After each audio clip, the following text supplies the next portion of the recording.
Oui, moi, c'est un film qu'on a tourné en 7 jours et il y a énormément de choses que j'ai compris au bout de 3 jours de tournage. J'aurais aimé les comprendre avant, donc je peux t'expliquer si tu veux.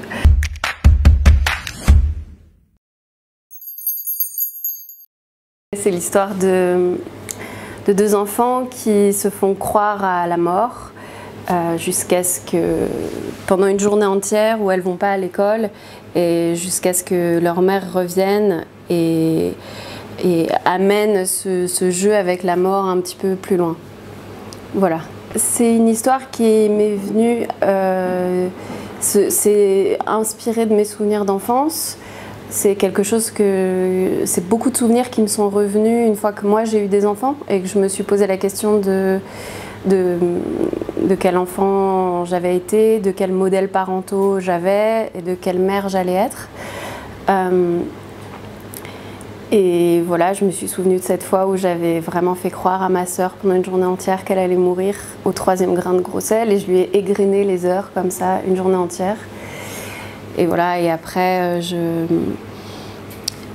j'ai compris aussi le lien que ça avait parce que on a grandi avec un parent assez instable et le lien qu'avait tous ces souvenirs autour de comme si c'était des espèces de stratégies inconscientes des enfants pour grandir dans un milieu instable.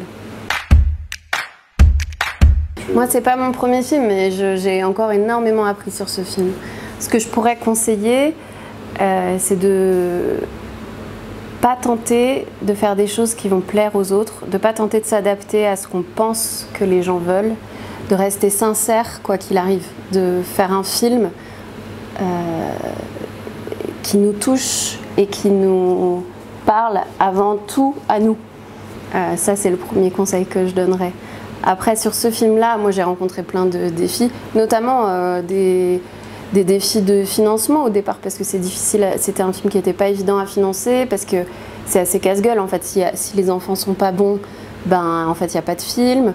On m'a beaucoup reproché que c'était une histoire qui n'était pas crédible, ce qui est toujours difficile à entendre quand c'est quelque chose qu'on a vécu, mais et de s'accrocher en fait, c'est-à-dire que moi, il y a des retours que j'entends tous les retours, et il faut juste prendre le temps de les digérer pour ne pas se dire je vais aller dans le sens de ce que veut telle commission ou telle, et de se dire est-ce que c'est ça le film que j'ai envie de faire. Et parfois on a des retours qui nous heurtent, et de comprendre pourquoi ça nous heurte, ça nous permet de débloquer un truc qui n'est pas la direction dans laquelle ils veulent nous emmener, mais qui est une autre et qui est plus proche de nos intentions. Il y a le fait que les enfants, ils n'aiment pas refaire. Ils détestent refaire les choses. Or, au cinéma, on passe quand même notre temps à refaire. On fait au moins 3 prises dans un axe, 3 dans l'autre et 3 en plan. Enfin, et encore, c'est pas beaucoup 3 prises. Donc j'ai compris ça au bout d'un moment, qu'il fallait que je leur explique combien de fois il faudrait refaire chaque chose et pourquoi. Le fait, ça voulait pas dire qu'elles avaient mal fait, qu'on était toute une équipe, on était 8 autour d'elles et qu'il fallait que les 8 personnes elles soient parfaites en même temps, que souvent c'était pour ça qu'on refaisait, que des fois on avait besoin de variantes, de choses qu'on avait envie de changer. Et donc, malgré tout, comme elles détestaient refaire, eh ben, il fallait qu'il y ait un petit changement à chaque fois. À chaque prise, il faut un petit changement.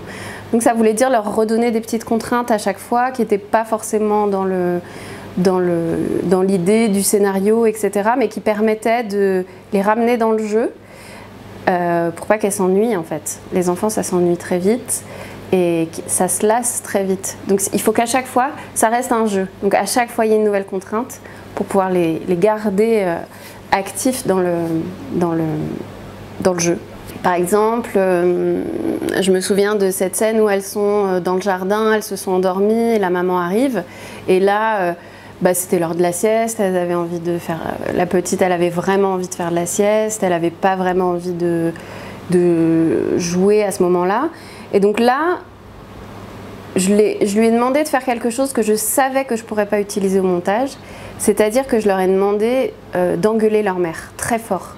Elles l'engueulent parce qu'elles n'en peuvent plus de ces conneries, de ce coq et tout ça. Et donc je savais que je ne pourrais pas l'utiliser au montage parce que si elle l'engueulait là, en fait, il n'y avait plus les scènes suivantes, il n'y avait plus le moment avec les plumes, etc. Donc je savais que ce n'était pas ça que j'utiliserais. Mais malgré tout, ça les a permises, elles adorent l'improvisation, ça leur a permis de revenir dans le jeu, de s'amuser. Et mine de rien, j'ai quand même chopé des trucs dans ces plans-là. J'ai chopé des regards, j'ai chopé des petites punchlines. Voilà, ça sert. En fait, il faut se dire qu'on ne peut pas tout maîtriser. C'est beaucoup de captation. C'est un travail de montage d'orfèvrerie. C'est de la dentelle. C'est énormément de... Il faut se dire que le temps de tournage avec des enfants, je pense que c'est 1,5 fois à peu près le temps d'un tournage normal. Et le montage aussi, il ne faut pas l'oublier. En fait, on passe plus de temps à monter des enfants que monter des adultes. Parce qu'il y a déjà beaucoup de regards caméra, ils ne peuvent pas rester concentrés tout le temps.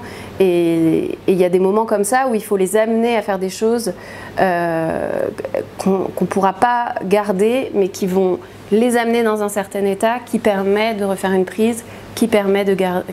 Voilà. Et à la fin, comme elle comprenait très vite que dès que je bougeais la caméra, elle avait une pause, ou dès qu'on coupait même, elle avait une pause, et ben finalement, ce que je faisais, c'est que la dernière prise, je coupais plus, et je faisais que des pick-up de tout ce qui me manquait. Et je lui disais, tu peux me redire ça, tu peux me redire ça. Et je faisais tous les regards, en fait, je sais ce que c'est quand il me manque un plan de regard ou de quoi que ce soit au montage, donc je faisais tous ces trucs-là que je me disais, ça va peut-être me manquer. Est-ce que tu peux... Ok, regarde ta sœur, regarde l'horloge, regarde par terre, regarde ta mère, maintenant regarde le coq. Et je faisais tout ça, des changements de regard, des changements comme ça, parce que je me disais, des plans d'écoute, en fait, moi je leur parlais, je les dirigeais pendant la prise, et ça permettait d'avoir de la matière au montage qui pouvait... m'aider à reconstruire après ce que j'avais envie de raconter.